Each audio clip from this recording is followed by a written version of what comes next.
मित्रांनो, आपण आता हे जे आहे ना, उद्या सोलापूर जनता सहकारी बँकेचा जो पेपर आहे त्याच्यासाठी काही बँकिंगचे टर्मिनॉलॉजी आहेत, जे की ॲब्रिव्हिएशन्स आहेत आणि काही डिजिट्स आहेत जे की एक्झामला विचारले जाऊ शकतात.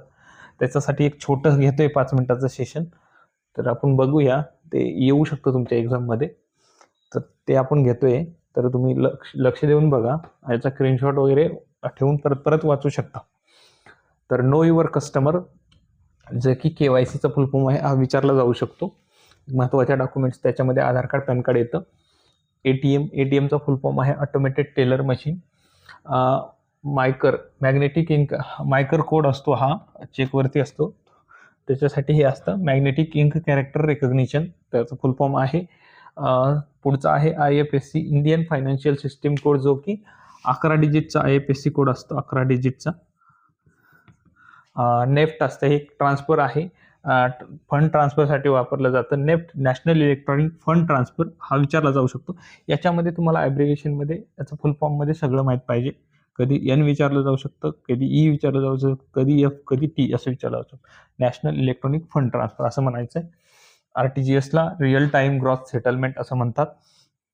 NPCI ही एक RBIच्या आणि गव्हर्नमेंटच्या माध्यमातून चालू झालेली जी की UPI पेमेंटसाठी जी असते ऑर्गनायझेशन आहे, ती आहे national NPCI, national payment corporation of India. याचा फुल फॉर्म विचारला जाऊ शकतो.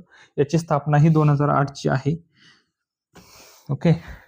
CBS, जे की कोर बँकिंग सोल्युशन असतं, जे की बँकिंगमध्ये एक सिस्टम आहे, त्याच्या छताखाली खूप सारे बँकेचे प्रोडक्ट्स किंवा सेवा दिल्या जातात.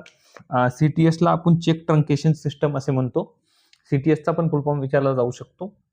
याच्यामध्ये पॅनचा फुल फॉर्म हा परमनंट अकाउंट नंबर आहे, जे की पॅन हे 10 डिजिटचं असतं. याच्यामध्ये अल्फाबेट्स प्लस डिजिट असतात, अल्फाबेट्स प्लस डिजिट्स पण असतात. तर ठीक आहे, असं लक्षात ठेवू शकता. आणि याच्यातलं पाचवं जे लेटर असतं ना, ते तुमचं सरनेम दर्शवतो बरं का, पॅन कार्डमधलं. UPIला युनिफाईड पेमेंट इंटरफेस म्हणतात. NPAला काय, नॉन परफॉर्मिंग असेट म्हणतात.